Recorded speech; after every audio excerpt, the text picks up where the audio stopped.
Okay, so now we can start. Good evening, all. Uh, Let me share my slide.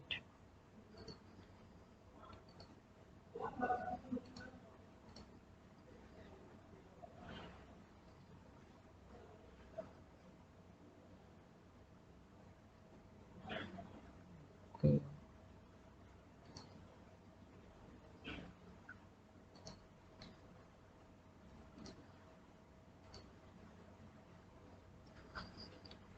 Okay. Mhm.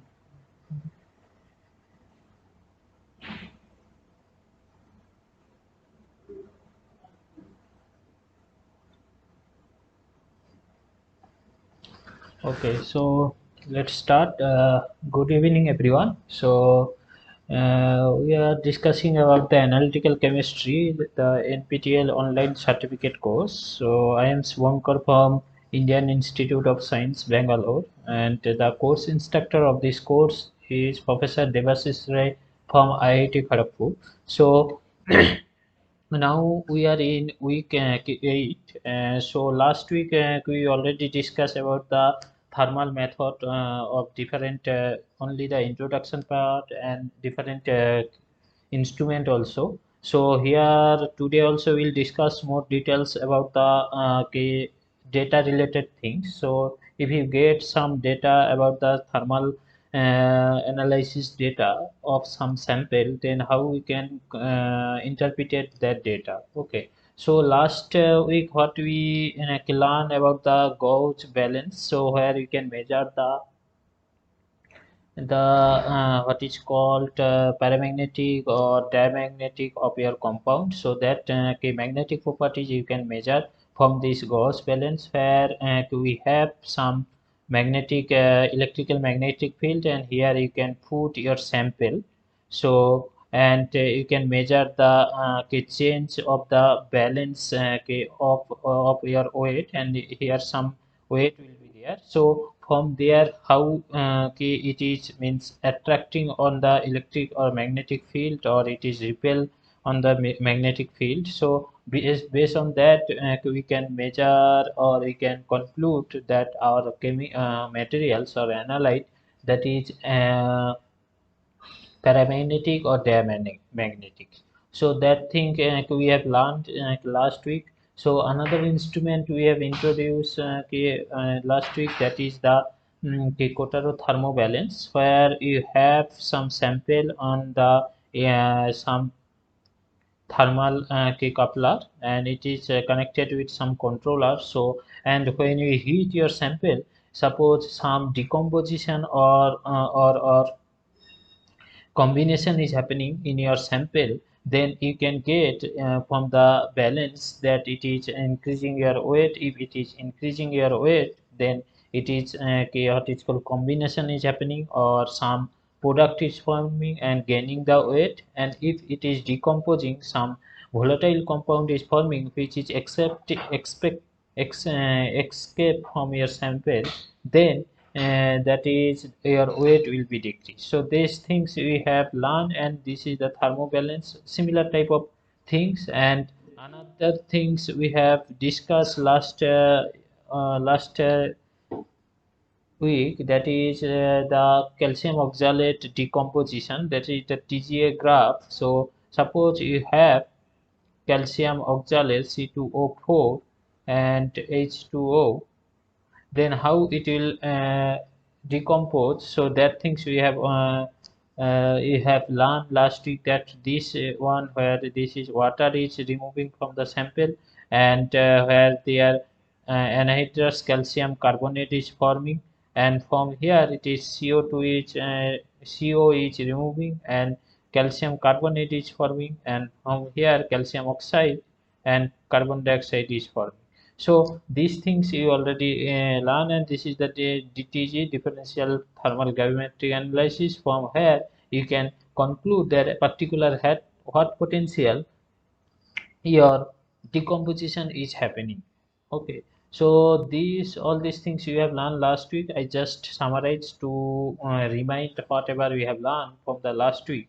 So this week what we will run about the different furnace sample, how your sample will be, and the furnace and crucible, whatever materials you will use, and that will be kept in some crucible. So how your crucible can affect in your sample or your measurement, and which type of crucible can available to measure your sample. So these things is we'll discuss, and then DTG, differential thermal gravimetry, and how to use that DTG data to analyze the your analyte, and then food analysis and interaction of DTA, differential thermal analysis, and different application and instrument, how we can use this instrument, and what are the factor we should uh, consider, and if some data came, then how we can interpret that data. Okay, so and that we have discussed last week that two factor can affect your measurement. One is sample, and another one is instrumental factor.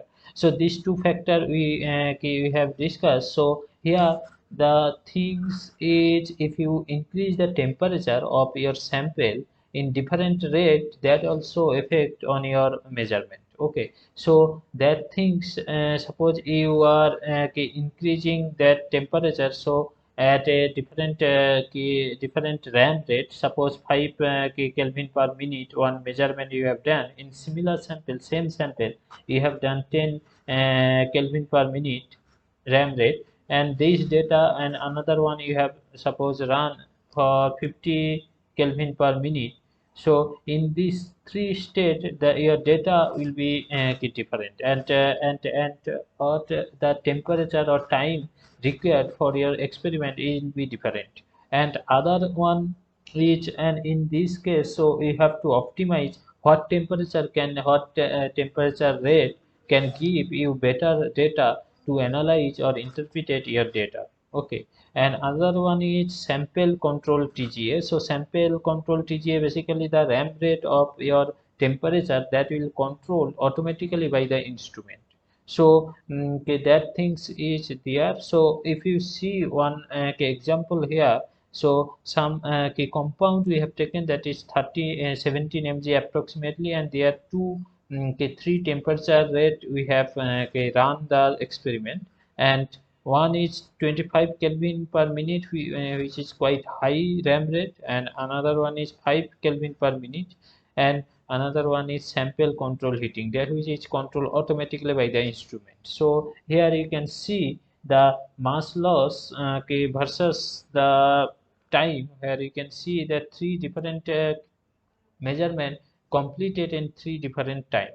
And here you can see for 25 Kelvin per minute, which is there is some hump is there, or some transformation or decomposition happening, but we are not able to what is called monitor completely at that point. Okay, so but when we'll do in 5 Kelvin per minute, that time we can see clearly this hump, and also the sample temperature also you can see completely the clear hump. So from there you can conclude that at this potential, suppose it is 85 85%, so 15% of your compound is decomposed in this point. But here if you ram your temperature very high temperature, then per minute, then you will not able to okay, monitor this point. Okay, and but if you do in mass del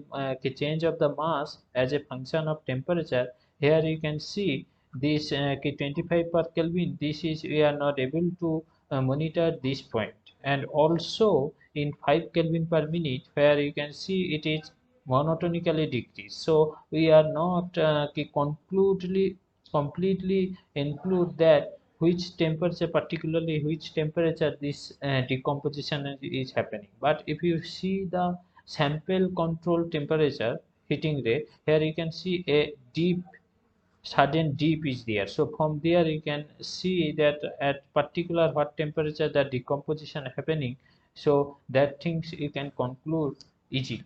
So this is the way of key sample temperature, the facility or the advantage of sample temperature control heating rate, where you can measure completely what temperature the decomposition is happening. Okay, so and the crucible, okay, so that TGA experiment we used to use different type of crucible. So I think we have already discussed in first class of first or second week, where we have discussed for thermal analysis different type of crucible used. So this is the one in general whatever crucible will use alumina, alpha alumina crucible usually we use for the experiment, where the reaction is happening on that crucible. So this crucible we have to choose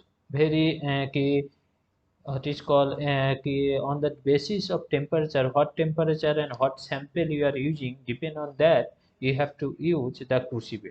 So one type of crucible is alumina crucible, alpha alumina crucible. Another one is sapphire crucible, are even more resistive and more stable compared to alumina crucible. And for metal complex monitor thermal gravimetric analysis, use sapphire crucible, an iron sample which particularly dissolve and penetrate on it ordinary alumina crucible at high temperature. Okay, so another one is platinum crucible, which have a advantage of good thermal conductivity and which improve the data quality of your DTA performance. But there is another disadvantage of platinum crucible, that it can catalytic in your what is called your decomposition, or accelerate your formation of compound in presence of temperature. As a result, you whatever the data you will get, that is may not be correct on that platinum crucible. So we already discussed in I think first class the different type of crucible. So I think like porcelain crucible.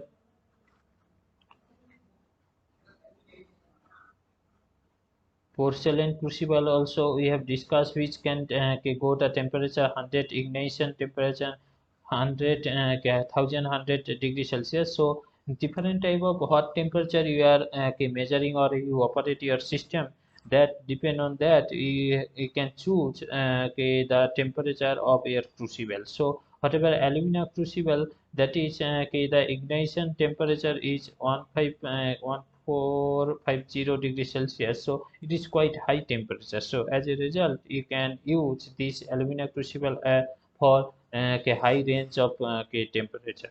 Okay, so this is the crucible factor which can also affect on your measurement. And another measure interpreting of TGA curve. So how we can interpret your TGA curve? Suppose you have different type of TGA curve, it is shown here.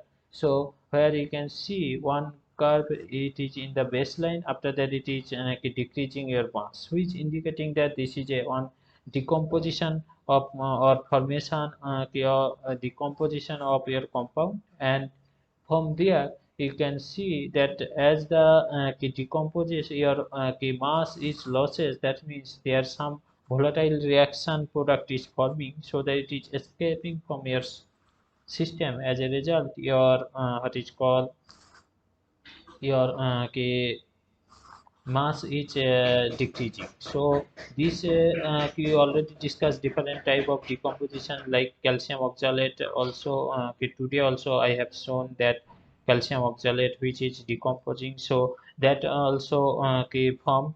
And then in the B, where you can see after sometimes it is increasing, so which indicating that there's some formation reaction is happening and some non-volatile compound is forming. As a result, you're increasing the mass. So for this also we have discussed I think last week that FeSS2, when will heat on the oxygen atmosphere, what will form, Fe is oxidized and it will form Fe2SO4. whole 3. So as a result, you can see from sulfur to oxygen is forming. As a result, it is increasing the weight. Okay, and when again you will give further heat and heat in oxygen atmosphere, what will form? It will form Fe2O3, iron oxide, and this sulfur will form sulfur trioxide is evolved from the system. As a result, your what is called the mass of your system will decrease, and this sulfur dioxide is further decomposed to form sulfur. Sulfur trioxide is decomposed to form sulfur dioxide and oxygen gas. So these things we have discussed earlier also. So okay, here you can see in the presence of oxygen, if you heat iron FeS2, that is form Fe2SO4 whole 3. So as a result, your mass will increase. So this type of TGA graph we will see. Other thing, combustion of your sample. Suppose you are combusting of your sample in different atmosphere at the nitrogen atmosphere. Suppose this one you are heating on the nitrogen atmosphere, and it will form FeS. So and some compound is there which cannot change with nitrogen atmosphere if you as a particular range of temperature. But suppose you increasing in the presence of oxygen, if you decompose, then heat, then it will combustion, and it will form some burning product which degrade your compound. So and this one is, you can see for the this type of curve is representing for multi-step decomposition, where you can see here some reaction is happening, after that it is again decreasing. So who is indicating a decomposition? There is one step decomposition, there is another one step decomposition. So suppose this is one and this is two. So two-step decomposition reaction, basically multi-step. If it is multi-step, then another type of decomposition hump will come. So this type of graph is, if you see in TGA spectrum of your compound, some new compound, then you can conclude that okay, there is some multi-step reaction is happening, or multi-step decomposition is happening. Okay, so and E is represented decomposition with recall effect, where you can see initially it is some hump is there which is increasing, so which is due to the recall effect. Okay, so and if you see some real application or real data of some compound, where you can see this is the data for copper sulfate pentahydrate, where initially the mass is 31.5 mg, and here you can see this is the del m percentage versus degree Celsius, where you can see initially it is there, and if you see this data, you don't will get this data, this parameter you can see, and from there you can conclude that what is happening on your system. Okay, so here you can see there is some hump is there and another hump is there. But if you see, and this is the 10 mg 10 mg length scale.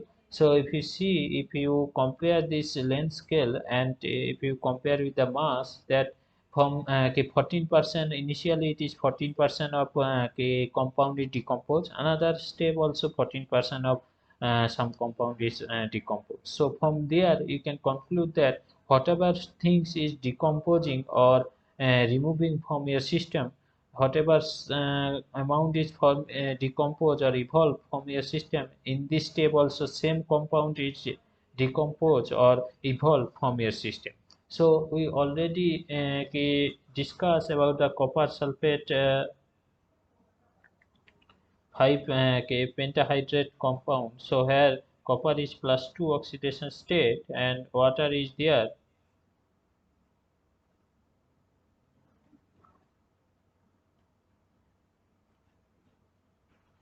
Okay, so 4 water is there.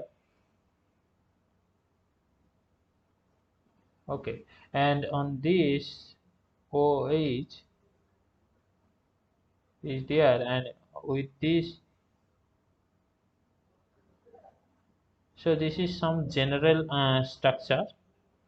Okay, so this is structure. So here you can see that this one is loosely bounded with the copper center, and this one is bounded with the copper center. Along with this, this is hydrogen bonded with one water molecule, and here sulfur is coordinated with this. So this water molecule is tightly bounded with the sulfur as well as these two water molecules. So here you can see this water molecule first it can remove from the system. So two water molecule is removing first. After that, this water molecule is revolving from the system. So here also two water molecule is evolve or escape from the system, and then here you can see whatever height of this portion is half of these things, so which indicating that here one water molecule is evolved from the system. Okay, so after that whatever anhydrous copper sulfate is formed, which is a quite stable for long range of time temperature, and after 600 degrees Celsius it is degrading, and it is formed what is called, as we already discussed, that copper sulfate which can easily evolve sulfate ion, so sulfur trioxide evolve from the system. So as a result you can see, so copper sulfate when sulfur trioxide will evolve, so copper oxide will form and evolve copper sulfate. Sulfur trioxide will form. So, but this copper oxide, which is not a stable product, so after there is some small hump is there which form copper 2 oxide, Cu2O is forming. So from the how the percentage of mass is lost, that it depend on that you can conclude that what is happening on your system. Okay, so this is one type of example where you can conclude that okay, what is happening in your system and what type of compound or possibility of decompose the system. So you can see the mechanism on which way the decomposition reaction is happening. Okay, so this is another type of example, and this is some sucrose decomposition. So for food analysis, your you can people are using this TGA graph for food analysis, and where synchronous SDT along with this SDT you can use, which get the information that whatever decomposition or formation reaction is happening, that is exothermic or endothermic. So here you can see this is the TGA graph where a mass is losing, so which is indicating that long range temperature range the decomposition is happening, and from DTG graph you can see at particular what temperature the decomposition is happening, and this is the SDT graph. So SDT basically synchronous graph, where you can see if this one is dipping, which indicating that this is a endothermic reaction,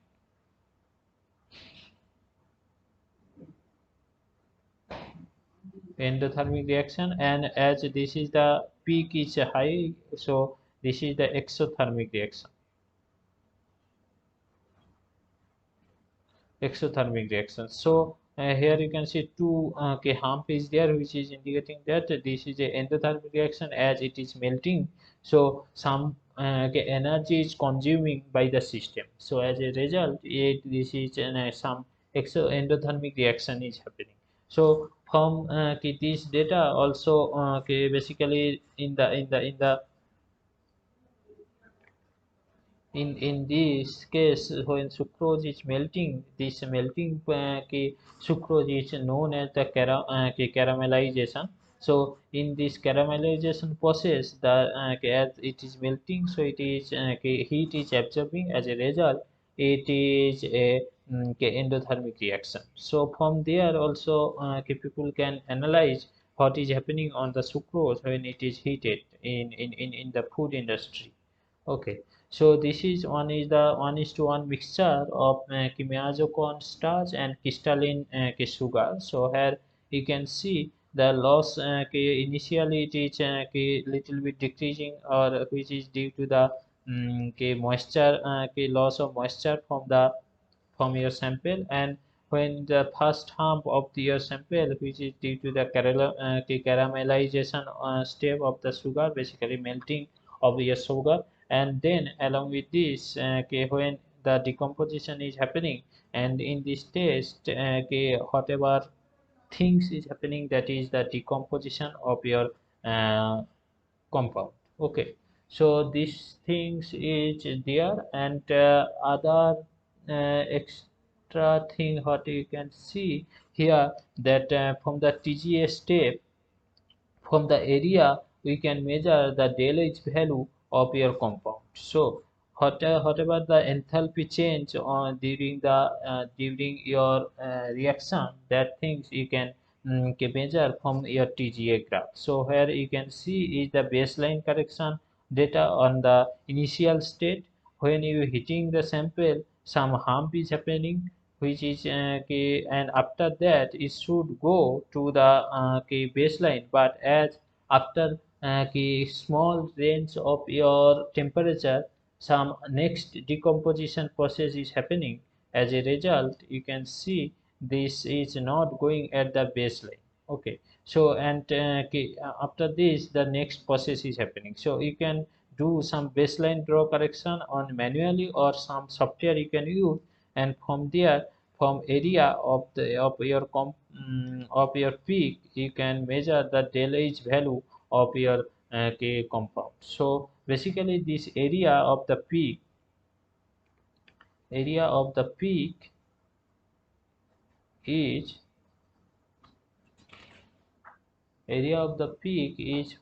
proportional to the mass of the sample. So change of the mass of the sample, and also del H for the process. Okay, so if you do the characterization minus k m del H, so if you combine these two reactions, so this k dash is the and what is called proportionality constant, and then if you do k g m h, so this k is the constant, and this is the calibration constant.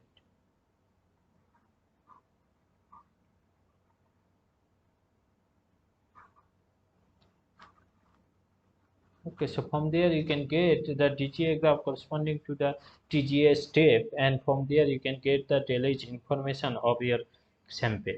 Okay, so and we already discussed oxidation of iron powder. When you will heat your iron compound or iron in your sample, that time it is increase the what is called iron is in the presence of oxygen, Fe, iron powder in presence of oxygen, Fe2O3, and Fe3O4 is formed. As a result, you can see in the alumina pan the increase in the mass. So initially you have started at 100, and what is your initial weight of your powder, iron powder, 23.71 mg, and when you heating up to 1000 degrees Celsius, you can see up to after on 40% is increased. So around 40% of your oxygen is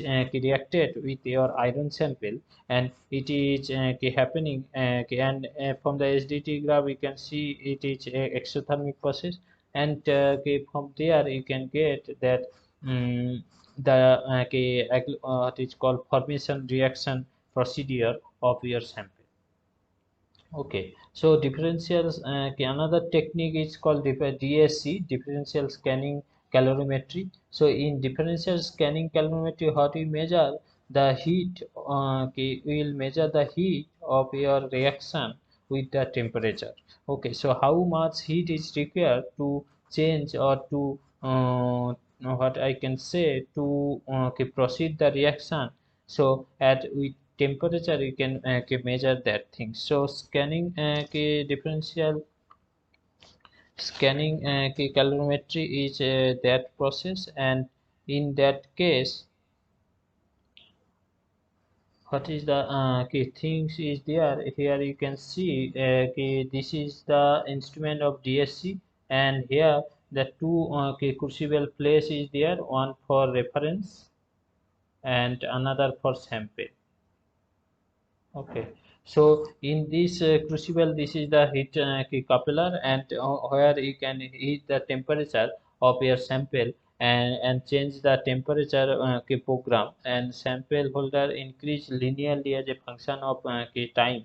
And as we keep sample can reference sample and your analyte or sample in a same bar, so that the heat of your sample will get in homogeneously. So, and if you keep plot the data, you will get this type of graph where we can see. Uh, I think you can see this like this. Here it will be del T, basically the temperature difference of your sample and the reference sample, and as a function of furnace temperature T for furnace temperature, and in this another x, this is y1 axis and this is y2 axis. On the y2 axis you will plot the temperature of your sample. Okay, so if you plot this data, and for this one if you get like this, how much heat is required for your sample, and for temperature, sample temperature versus tip furnace temperature, if you plot, it will be like this. So it will cut somewhere. So from there you can measure that a particular hot temperature your decomposition or happening. Okay, so these things you can measure, and from there you can measure the things as a result. How you can operate this instrument, the operational principle is there. So a sample is placed inside a crucible which is placed inside the furnace of the DSC instrument along with a furnace pan, and along with this, by applying control temperature program, that is isothermal or cooling at a constant rate, phase change can be characterized, or specific heat of the materials can be determined. So specific heat capacity also you can measure from their del H value. So heat flow calculation quantity also you can calibrate it, flow characterization of the cell. So basically from this key measurement, you have to keep some key sample, reference sample, and on that you can measure what is change, what temperature is changing of your sample, and as well as the difference of your reference and sample key sample temperature. So, and differential scanning calorimetry, which information you can get the melting and crystallization behavior. So, when some compound we are heating, then where hot temperature it is heating and how much temperature or heat is absorbed, that things you can measure. And suppose you are mixing and solid state reaction you are doing, and in that case you can measure the solid state reaction temperature and polymorphism. So with temperature, suppose some morphology of your compound is happening, and suppose it is transforming from some crystal structure change, then due to that whatever temperature is changing, that also you can measure. And degree of crystallinity also you can measure. Glass transition temperature, basically for polymer basis compound, which is very important to know the glass transition temperature, where the polymer can what is called crystalline in nature, and below that temperature it is glassy in nature. So that temperature we should know, and that temperature you can measure from the DSC data. And oxidative stability, basically you are heating your sample in your what is called in oxygen atmosphere, then you can measure the oxidative stability in oxygen atmosphere, so that also you can measure. So basically two type of DSC is there, one is power compensated DSC, where you can apply the supply the power as a constant rate. Another is heat flux DSC. So keep on this basis. So I am not discussing all these things. Mm, so basically here DSC may also use to observe the subtle physical changes, glass transition temperature for what is called polymer matrix, and wide range or industrial application quantitative quality control instrument, and it can be used to study oxidation, so whatever other chemical reaction. And the glass transition may also occurs at temperature of amorphous solid increase. So these all the things is there, I am not telling all these things. So I think yeah, I want to tell here. So basically, we see that wherever it is exothermic or endothermic reaction. So suppose you get some data and it is suppose exothermic in reaction, then how you will get to know? Suppose it is exothermic reaction, then which type of information you can get from that peak? Okay, suppose it is some well-defined endothermic reaction and it is coming like this. Some well-defined endothermic reaction is happening. So in that case, so from there, which kind of information you can get? That pure melting, crystalline melting. So if this type of data is there, some large well-defined endotherm data you are getting, then that data is indicating that there might be a pure crystalline melting is forming, or liquid crystal is forming, or solvated or hydrated loss. So basically, whatever we have discussed, calcium oxalate, from their water is extracting from the sample. So hydration loss is there and stress relaxation is there. Suppose you are getting some shallow broad endothermal, then that is due to the moisture loss. So which also we can see here. I think yeah. Here you can see some shallow TGA graph is there. So basically TGA is corresponding to DSC key data corresponding to DSC data. So from there you can see that moisture loss is there, or residual solvent or monomer loss is there, and sublimation process also can be there, and melting point you can conclude. So these things is there. If it is the opposite reaction, that is suppose large well defined exotherm process is happening.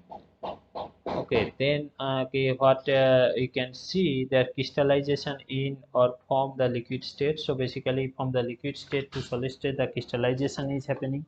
So that you can conclude from the large well defined exotherm process, or degradation of highly unstable materials or crystalline management. Okay, so and the shallow or broad exotherm represent the cure reaction, and the degradation or oxidation reaction. Okay, so these things I think all these things we have discussed already, grass transition and all these things, so I am not telling all these things. So another technique is the DTA, differential thermal analysis, where you can you have some harness on there, you have the reference sample and sample so and contain ceramic or metallic block is there, a furnace and a temperature programmable controller is there, and recording the system. So two thermocouple, basically alumina oxide is there. So basically from there what you can see here, you can heat your sample in two atmosphere. One is CO2 atmosphere, another one is air atmosphere. Okay, and from there where you can see how the temperature or energy del H is changing with temperature, that things you can measure. So I think calcium oxalate you can think about this. So where you can see this kind of TGA graph we got. Okay, so this is the TGA graph, where here the water molecule is removing, and here the sulfur CO carbon monoxide is removed, and here calcium carbonate is forming calcium oxide and carbon dioxide. Okay, so this thing is happening. So if you see the DTA graph, so how it will be? It will be like this. As this is a endothermic process, water is removing. So and this is some like this exothermic process, and again this is a endothermic process. So this kind of things is there. Suppose if you are hitting you are hitting in the air or carbon dioxide atmosphere CO2, then what will happen? This process is will be similar, and this process will be little bit higher temperature. It will go because of the CO2 presence of CO2, the Lasatre principle indicating that the process of decomposition from calcium carbonate will be at a higher temperature. Okay, so this one will be say at same temperature. This process will be at the higher temperature because at the end product is carbon dioxide is forming, and you are giving in the or putting this in the system CO2 excess amount. So it will shift it to the left side, and it will form at a higher temperature. So these things we have learned from the things. So now we will discuss some of the problems so that we can get some idea on this basis. Okay, so in this thing you can I'll wait for 30 seconds or 1 minute. So all the it is called questions are quite easy, so I think we can discuss on this. So the first question is in which method the analysis of temperature change parameter is measured against a temperature or time of sample or anti-reference. So we are measuring temperature change parameter as in measure against a temperature or time. So basically del T we are measuring as a function of T or time. So what will be the answer? You can, if people can it call write on the chat box. So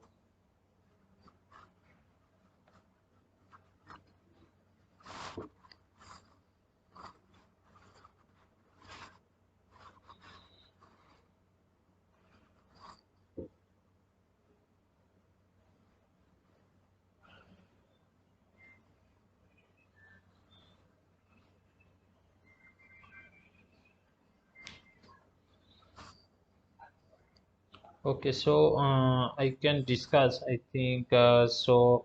In the first question, what they are asking, so you can see the option. So electroanalytical method. So there is basically electrical property of your sample, electrical properties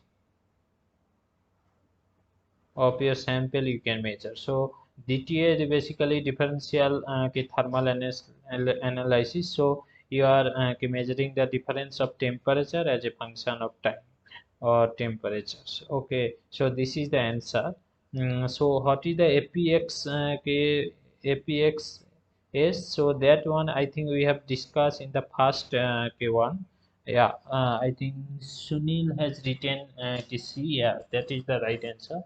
So I can discuss APX. So basically, in this technique, three different instrumental method is there. One is Rutherford backscattering, Rutherford, yeah, Rutherford backscattering method.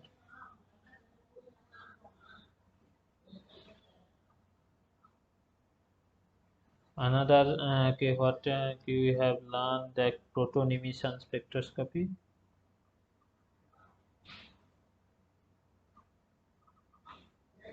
Proton emission spectroscopy.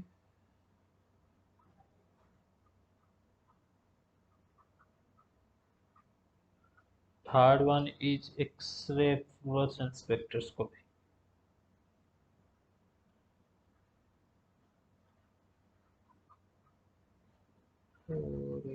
sense.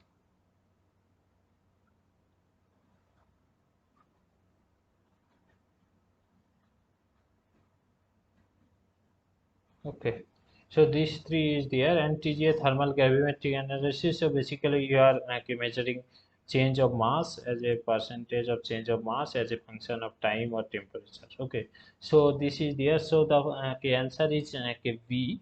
Okay.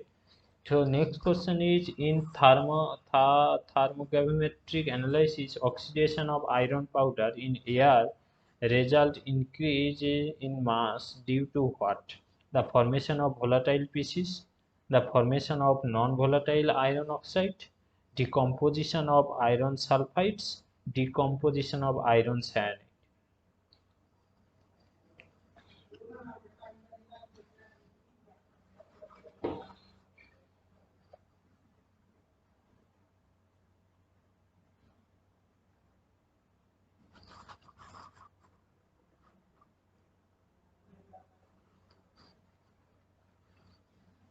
Okay, Sunil has written C decomposition iron. So it is written that in gravimetric analysis the result increase in the mass. So increase the mass means you have a formation, some formation reaction is happening. Formation reaction is happening. Okay, so formation reaction is happening means the here is only one two A and B is there, the formation of volatile species and the formation of non-volatile iron oxide. So if it is volatile species, then it will escape from your system. So as a result, if it is formation also, but your what is called mass will be decreased. So formation of the non-volatile species is formed. So we have discussed that when in presence of oxygen, Fe2O3 is formed and Fe3O4 is formed. So which is a non-volatile solvent. So for this, the answer is V. Okay. So during the thermogravimetric analysis of sucrose at temperature more than 230 degrees Celsius, sucrose gets molten. What is it called? Caramelization, galvanization, pulverization, none of above.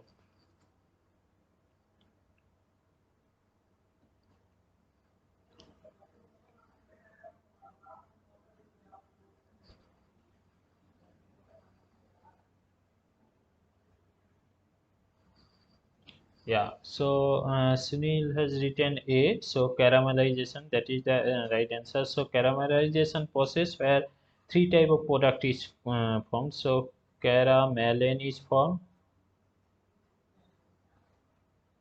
caramelin is formed, uh, caramelin.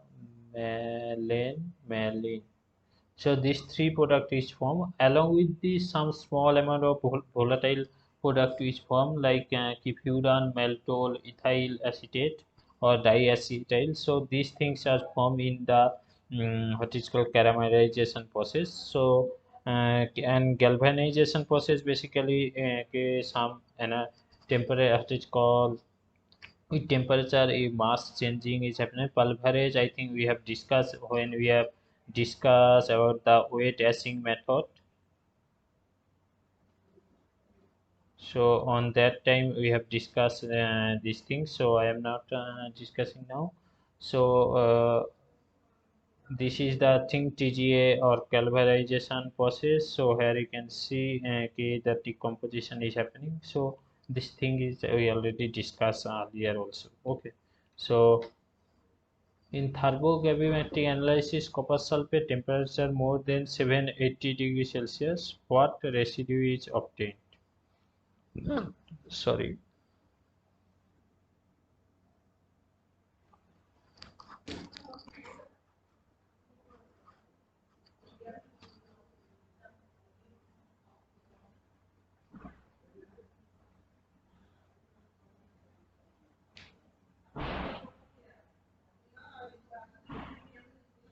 So copper sulfate, I think. Okay. So here we already discussed that this one where 2H2O is evolving.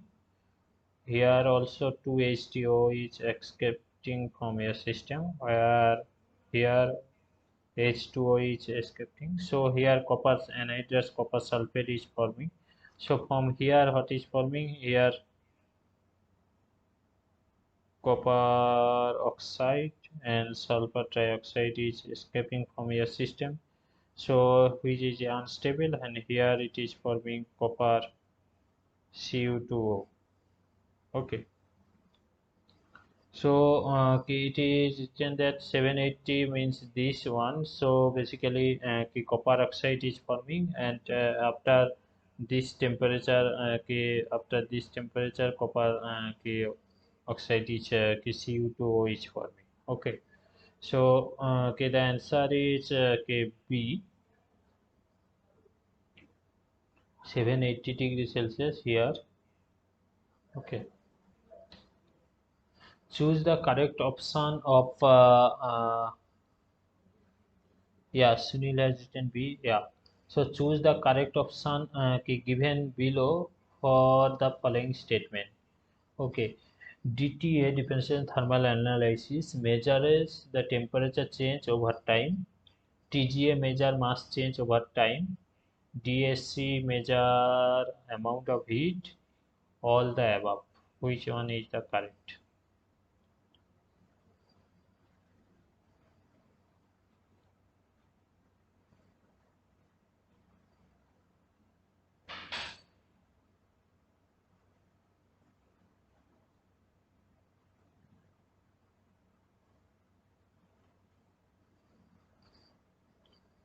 Okay, Sunil has written, yeah, D is the answer because DT differential.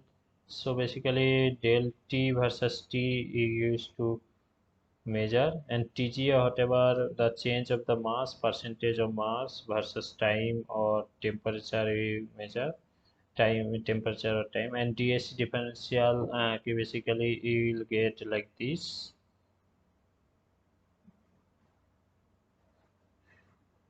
So amount of heat from this is corresponding to the amount of heat versus what is called um, temperature we measure.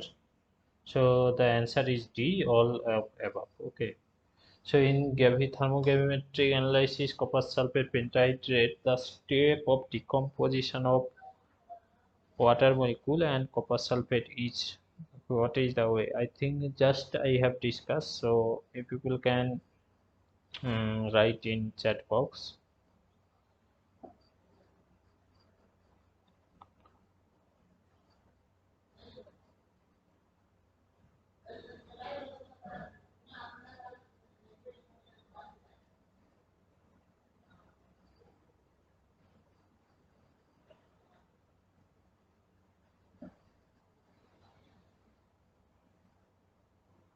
So the answer here is 2H2O, 2H2O, H2O, copper oxide plus sulfur dioxide. This is CO2O. So C is the 2H2O water, one molecule water, then sulfur trioxide, then half molecule of water. So basically here half of what oxygen molecule is evolving, here sulfur trioxide is evolving. So C is the answer.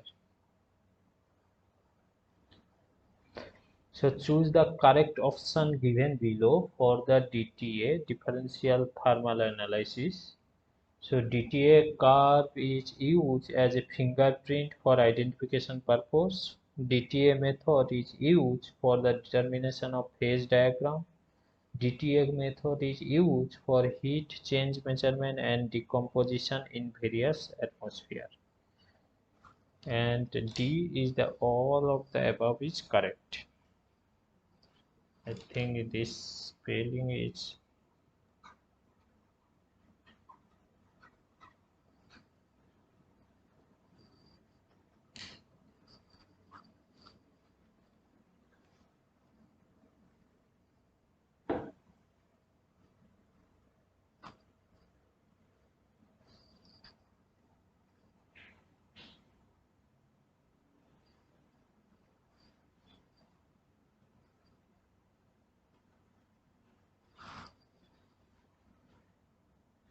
So, okay, answer is D.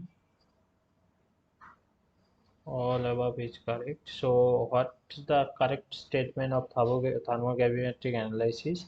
Thermal decomposition of chemicals gives rise to decrease in mass. Multi-step decomposition of chemical species. Thermal decomposition of chemicals gives rise to increase in mass. Thermal decomposition of chemicals gives rise to increase in mass. All the above is correct.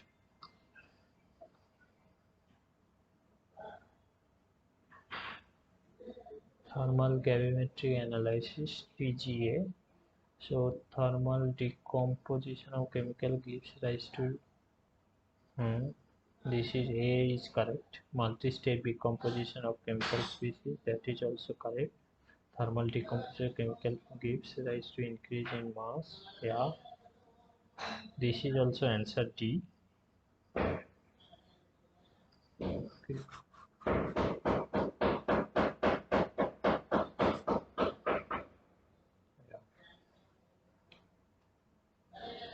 So fill in the blank with suitable option given below. The area under a DTA differential thermal analysis P gives the measure of heat capacity, enthalpy change, entropy change, free energy change.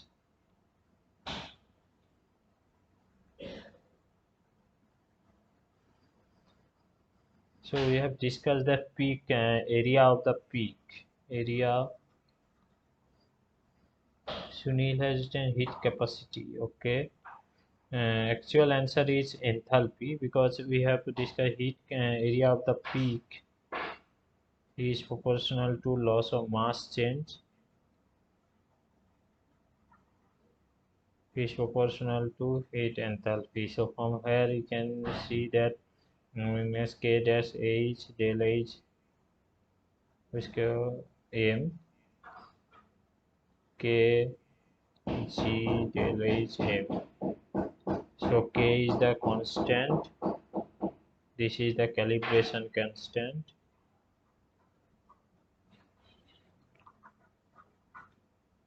Okay, so del H you can get. So basically the answer is enthalpy change. Okay.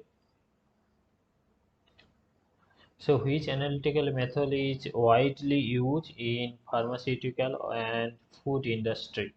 Gas chromatography, calorimetry, electrochemical analysis, differential thermal analysis.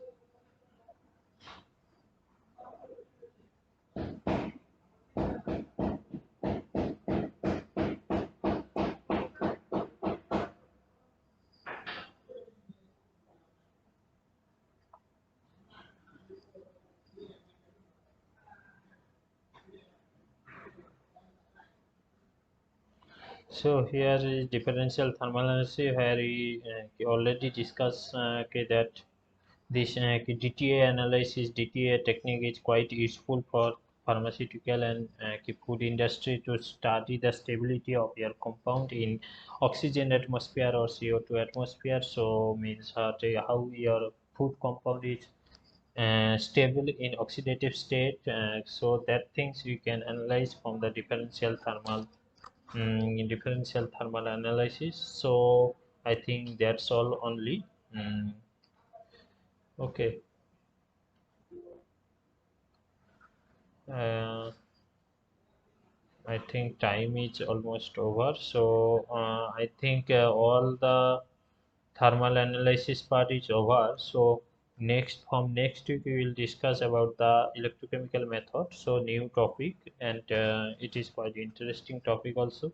So that things we will discuss from the next class. So if you people have any doubt, then you can ask.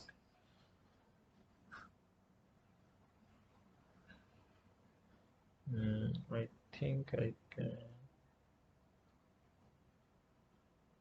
stop presenting. Okay, only Sunil is.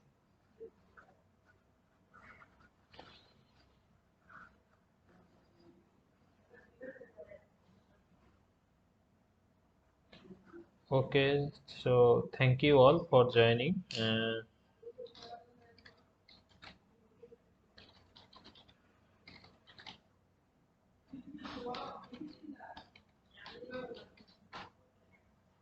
Okay, we'll meet on next week.